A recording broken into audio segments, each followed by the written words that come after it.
The beginnings of Monkey. The Demon King was desperate as he turned around to strike again. Seeing how ugly the Demon King had turned, Xu Hong used his magic art of making extra bodies. He pulled out some of his hairs, popped them into his mouth, chewed them up, and blew them out, shouting, "Change!" They turned into several hundred little monkeys, who all charged toward the Demon King. Since Xu Hong had learned the way, he could change each of the 84,000 hairs on his body into anything he wanted. All the monkeys leapt and jumped about, rushing up and surrounding the Demon King, grabbing, seizing, poking him in the backside, pulling at his feet, punching him, scratching at his eyes, and throwing him to the ground.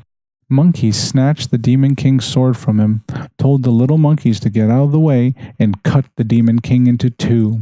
Then he led the monkeys into the cave, where they killed all the devils. Xu Hong shook himself and put the hairs back on his body. Then he told the monkeys he had rescued from the Demon King to set fire to the cave in the belly of the water and burn it out.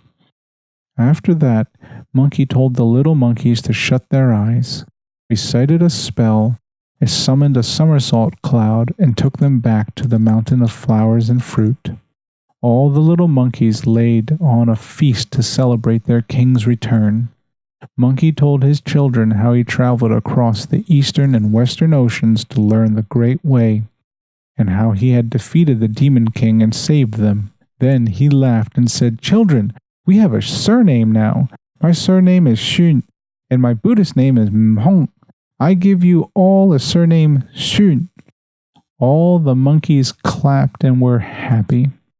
The handsome Monkey King had captured the Demon King of Confusion's sword. He told the little monkeys to cut down bamboo to make spears and to carve wooden swords. They practiced with them every day.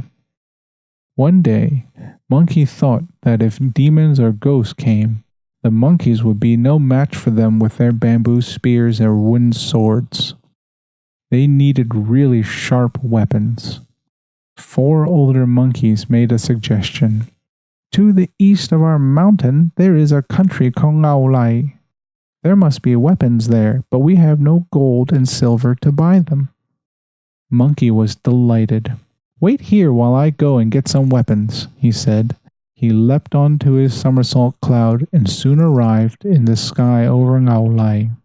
He made magic with his fist and said the words of a spell. Suddenly, a terrifying gale and sandstorm started. The people of Ngao Lai were so frightened that they shut their doors. Nobody dared to go outside.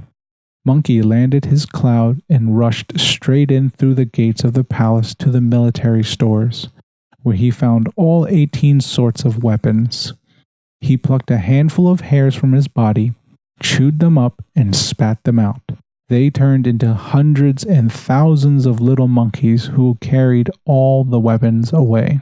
Monkey climbed back up on the clouds and took all the little monkeys home with him. At the sight of the weapons, all the monkeys on the mountain of flowers and fruit were delighted. They snatched swords, grabbed spears, seized battle axes, and fought for pikes. They shouted, yelled, and played around with them for the rest of the day. From then on, the water curtain cave on the mountain of flowers and fruit became famous. The monster kings all came to pay homage to the Monkey King. They took part in drill and offered presents and grain taxes. Colorful flags flew over the mountain of flowers and fruit, and drums and gongs were beaten. But trouble was ahead for Monkey. He would not be able to stay long in his paradise.